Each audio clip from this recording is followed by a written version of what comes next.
Welcome மக்களே. இன்றைக்கி நம்ம ஒரு சூப்பரான பிரேக்ஃபாஸ்ட் அண்ட் டின்னர் தான் பார்க்க போகிறோம். என்னென்னா வெள்ளை சோளம் குழிப்பணியாரம். இது வந்து மாதம்பட்டி ரெங்கராஜ் சாரோட ரொம்ப ஃபேமஸான ரெசிபிங்க. வாங்க வீடியோக்குள்ளே போயிடலாம். நீங்கள் அவங்களோட ஃபேனாக இருந்தால் கண்டிப்பாக கமெண்ட் பண்ணுங்கள். அதுக்கு ஒரு கப்பு ஃபுல்லாக வெள்ளை சோளம் எடுத்துக்கலாம். ஒரு 1/4 கப்பு உளுத்தம்பருப்பு எடுத்துக்கலாம். ஒரு ஸ்பூன் குட்டி ஸ்பூனால் ஒரு ஸ்பூன் வெந்தயம் எடுத்துக்கலாங்க. தண்ணி ஊற்றி நல்லா வாஷ் பண்ணிக்கலாம்.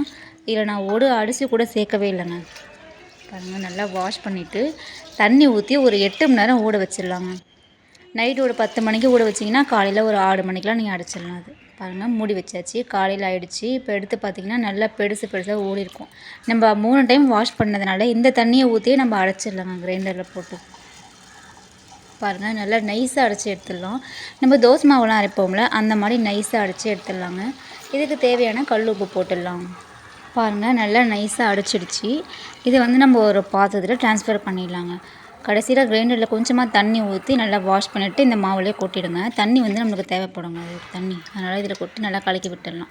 அது வந்து ஒரு 8 மணி நேரம் பிடிக்க வச்சிடலாம். இப்போ ஒரு பேனில் நெய் ஆட் பண்ணிக்கோங்க. ரொம்ப சுவையாக இருக்கும். உங்களுக்கு வேண்டான்னு தோணுச்சுன்னா நீங்கள் ஆயில் கூட ஆட் பண்ணிக்கலாம். நல்லா ஹீட் ஆனதுக்கப்புறம் கடுகு, உளுத்தம்பருப்பு, கடலைப்பருப்பு, ஜீரகம் எல்லாம் ஒரு ஸ்பூன் ஆட் பண்ணிக்கோங்க. நல்லா ப்ரௌன் கலர் வரட்டும். நல்லா உங்களுக்கு ஜீரகம்லாம் நல்லா வாசனை வருங்க அந்த நெய்யில் பொடியும் போது. ஒரே ஒரு பச்சை மிளகா ஃபைனாக சாப் பண்ணி போட்டுருங்க. நெக்ஸ்ட்டு வந்து ஒரு 2 பெரிய வெங்காயமாக குட்டியாக கட் பண்ணி போட்டுக்கோங்க. வெங்காயம் நல்லா ஒரு 5 மினிட்ஸ் வதங்கினதுக்கப்புறம் 1 கப்பு ஃபுல்லாக கேரட் ஆட் பண்ணிக்கோங்க. நான் வந்து ஒரு 2 சின்ன கேரட் போட்டிருக்கேங்க. போட்டு நல்லா வதக்கி விட்டுடலாம். இந்த வெஜிடபிள்ஸ்க்கு மட்டும் கொஞ்சமாக சால்ட்டு போட்டுக்கலாம். நம்ம ஆல்ரெடி மாவில் வந்து உப்பு போட்டிருக்கோம். இந்த வெஜிடபிள்ஸ்க்காக கொஞ்சமாக சால்ட் ஆட் பண்ணிடலாம். பாருங்கள், வெஜிடபிள்ஸ் நல்லா வதங்கி போச்சு பார்த்தீங்களா. இப்போ நம்மளோட மாவும் 8 மணி நேரத்துக்கு நல்லா புளிச்சு போச்சு.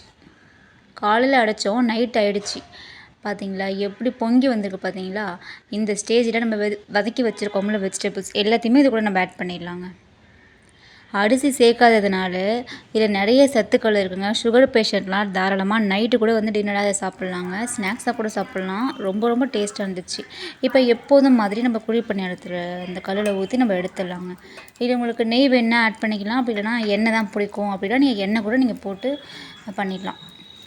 இந்த வெள்ளை சோளமில் எவ்வளோ சத்துக்கள் இருக்குதுன்னு கேட்டிங்கன்னா சொல்லிக்கிட்டே போகலாங்க. அவ்வளோ சத்துக்கள் இருக்குது. நிறைய விட்டமின்ஸ் இருக்குது. மெயினாக விட்டமின் இ நிறைய இருக்குது. கால்சியம், பொட்டாசியம், மெக்னீஷியம் நிறைய இருக்குது. அதுக்கப்புறம் வந்து ஹார்ட்டுக்கு ரொம்ப நல்லது. எலும்புலாம் இருக்குல்ல, அந்த போனை வந்து நல்லாவே வந்து பலம் பெற செய்யுதுங்க.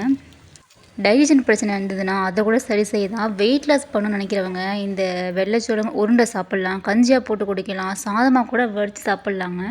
அதுக்கப்புறம் வந்து குட்டீஸ்க்கெலாம் வந்து நிறைய ஊட்டச்சத்து இருக்குது. நோய் எதிர்ப்பு சக்தியை ரொம்பவே அதிகப்படுத்துதுங்க. இதுக்கு சைட் டிஷ்ஷாக வந்து காரக்குழம்பு நான் வச்சு சாப்பிட்டேன். ரொம்ப டேஸ்ட்டாக இருந்துச்சு. நெக்ஸ்ட்டு வந்து மிளகா பொடி சொல்லவே வேண்டாங்க. குழிப்பணியாரம்னாலே மிளகா பொடி வச்சு சாப்பிட்டு பாருங்கள். ரொம்ப டேஸ்ட்டாக இருக்கும். ஆனால் இன்றைக்கி நான் வந்து காரக்குழம்பு வச்சு ட்ரை பண்ணேன். உண்மையாகவே இதுவும் ரொம்ப டேஸ்ட்டாக இருந்துச்சு. டெய்லி உணவில் கார்போஹைட்ரேட் நம்ம நிறைய சாப்பிட்றோம். இட்லி, தோசை, ரைஸாக எடுத்துக்கிறோம். அதனால் வந்து இதில் வந்து அரிசியே சேர்க்காம தான் நான் செஞ்சுருக்கேன். இதை வந்து நீங்கள் கண்டிப்பாக ட்ரை பண்ணி பாருங்கள். சிறுதானியம் வந்து வாரத்தில் 4 நாளாவது உங்களை உணவில் கொண்டு வாங்க. ட்ரை பண்ணி பார்த்துட்டு சேனலை மறக்காமல் சப்ஸ்கிரைப் பண்ணிக்கோங்க. நல்லா சாப்பிடுங்க, நல்லதையே சாப்பிடுங்க. லைக் பண்ணுங்கள், ஷேர் பண்ணுங்கள், கமெண்ட் பண்ணுங்கள். தேங்க்ஸ் ஃபார் வாட்சிங். நாளைக்கு வீடியோவில் பார்க்கலாம்.